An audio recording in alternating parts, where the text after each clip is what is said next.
What if I told you that by the end of this video, there's 5 things we're going to talk about will allow you to make decisions more effectively, quicker, and reduce your stress?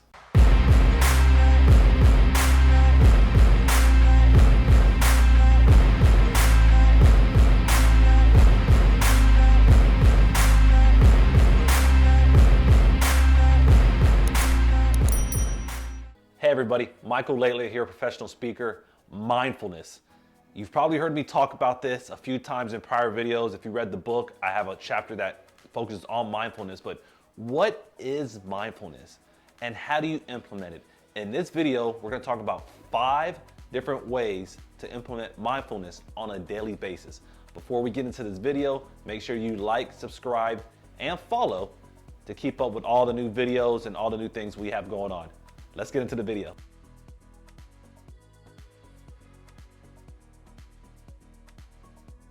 Mindfulness does not have to be a foreign term to you.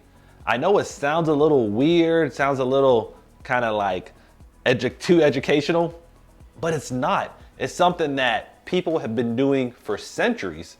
It's just now we have a more modern term that allows us to realize what it means. And that's the word mindfulness. Let's keep it simple.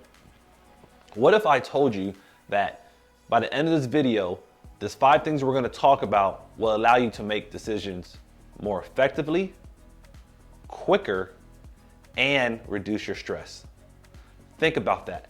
Think about how much more impactful you can be on a daily basis just by practicing mindfulness. Keep in mind that this is no magic pill.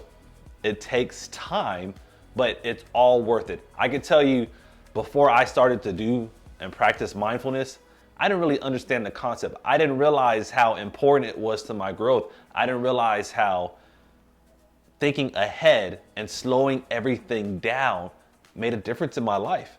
And then when I learned about the concept of mindfulness, I was like, this is a lot more effective for what's going on up here. Because if you guys are anything like me when it comes to the daily grind, there's a million things going on. There's a million things capturing your attention. And just going back to mindfulness, it allows you to take a few seconds a day to just slow down. Allow your thoughts to catch up. Allow all the outside things going on around you to make sense. So, as we get into this and we look at these 5 areas, I want you to think about what you can do right now to implement them. And the things I'm going to tell you isn't going to be any surprise, but what I've realized as I've instructed and taught and mentored on mindfulness, a lot of us don't do it. And it's usually Michael, I never thought about that. I never thought about slowing everything down until you actually did it. So I have found this technique to be helpful. I found the causes and the reasons to do it to be helpful. And what we're going to discuss is going to kind of emphasize how easily you can do it today. Okay, first things first. The first area of mindfulness is, how often do you do it? Are you supposed to do it for an hour? Are you supposed to take 3 hours? Are you supposed to take 3 seconds? Well, what studies have shown is 10 minutes a day goes a far way, especially if you can get that done early in the morning. For me, I'm a morning person. I realize that my brain functions the best in the morning. A lot of things that have happened the day before, maybe it's just resonating still in my brain. For me, practicing mindfulness early is very helpful. Now, wherever you can carve out that 10 minutes of your day is fine, but 10 minutes a day, you can do it. Because remember, it's for you as the individual. And then as you take that 10 minutes for you, it allows you to be more effective with everything else you have going on, whether it's family or work. The next thing to help mindfulness be impactful is do not open up those emails first. Our brains are typically most creative in the morning. And if the first thing that you're doing, and I'm not going to say I don't fall victim to this myself, but if the first thing that you're doing is looking at emails, your brain's gonna go in a million different directions. I know my email box is filled with all types of different people reaching out to me, asking questions, people inquiring about presentations, my team saying that they have this X, Y, and Z going on. And I monitor 4 different email boxes. Actually, I monitor 5 email boxes. It's easy to get caught up in looking at your emails first thing in the morning. Take that out of your routine. Allow your brain to function on its own and allow the creative thoughts to flow. If you are looking at emails right away, your brain will quickly get distracted and it won't allow you to formulate creative thoughts that will allow you to be more impactful throughout the day. Third, turn off all notifications, especially email notifications. If you can, put a timer on your phone or your computer or whatever you have, and only check your email once an hour. Check it once an hour. Now, if you're actively involved in an email, doesn't mean that if you set it for 5 minutes that you just say, forget it, I'll send this next hour. But don't keep flipping to your email, looking and hoping you got something in there.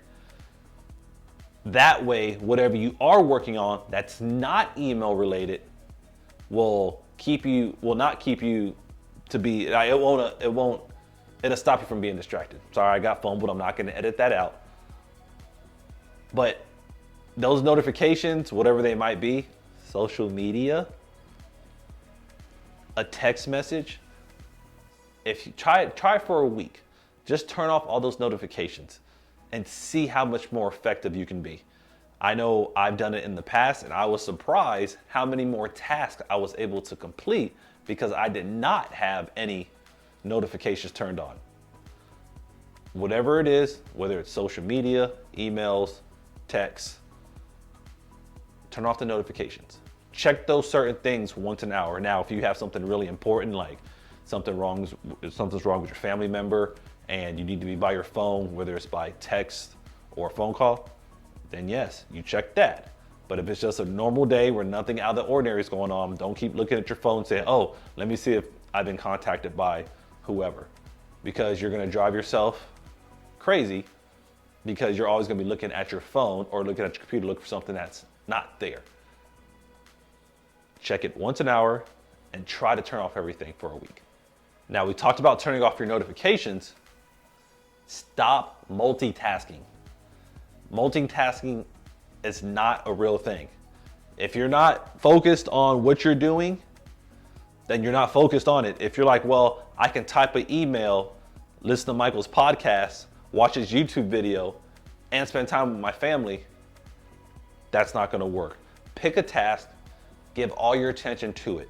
Don't allow your mind to drift off to whatever else you're thinking about. And if you find yourself drifting off, maybe you should be doing that task at hand. But you want to avoid multitasking because your brain is only designed to think about one thing at a time. Daniel Pink actually had a whole quote that 99% of us think we can multitask when we really can't. And it's true. You try to multitask, you are going to miss out on something else that you were supposed to be focused on. Don't multitask, stay away from it. Now we have these 4 tips that we just talked about. The 5th and final tip is put a follow-up on your calendar. Let's say 2 weeks. Every 2 weeks, measure how many times you did your 10-minute mindfulness, how many times you turned your emails off, how many times you checked or did not check your emails early in the morning, and then how much time you avoided multitasking. Check and see what's working, what's not working, how to improve. But for any of the instructors or people that do studies, we know that if we don't have any kind of units of measurement, or if we're not having anything in place that shows progression, you're not gonna know if it's working. On your calendar, whether it's on your phone, if you still have the desk calendars, the wall calendars, give yourself the time to check in, albeit every 2 weeks, every week, whatever you need so you can measure what you're doing. If you have to go get an old composition book, put a daily checklist of these 4 tips. And then at week 2, when you have it marked on your calendar, say, okay, this is how I did each day. And see what's working, what's not, because fortunately, This is adjustable, but you want to know what you're adjusting, because 6 months later, you want to make sure it's working and you're not just going back to square one. Set yourself a date on your calendar and assess your progression as time goes on. Thank you guys for watching this video. These were 5 quick tips on how to practice mindfulness. I know we didn't go in depth on actual mindfulness techniques, but what I want you guys to see, what are some of the things that will allow you to practice mindfulness? In a future video or in my book, you'll see some of the techniques we use, specifically the 6-second method that we actually use when we're in that 10-minute window of mindfulness. You may have different strategies, you may like different things, whatever it is, it's fine, but make sure that you are going through some kind of progress that allows you to practice mindfulness. But these 5 areas will help you improve. It will be a subtle change for any of you that's in any kind of situation, especially those that are in high stressful situations, because we know that it takes time, and slowing down your brain and recognizing everything that's around you is extremely important. Take these 5 tips, figure out how to apply them. The tip number 5 probably being the most important one: assess where you're at every 2 weeks and allow yourself to recognize what's working for you. But once again, thank you for watching this video. If you didn't get the chance, that like and subscribe button's at the bottom, or however you're viewing it. Make sure you leave a comment in there. Let me know what you think about it. Let me know how you progress. If you watched the video today, put a little calendar note and say, all right, 2 weeks, I'm gonna come back and comment. If you don't feel comfortable commenting, email me. Send me a text if you have my number. Hit me up on LinkedIn or IG and let me know what you thought about practicing these 5 areas of mindfulness to help improve you. Because at the end of the day, that's what we all want to see. We want to see you grow. We want to see you be better, so you can be better for yourself, your family, and your organization. Thank you, and have a good day.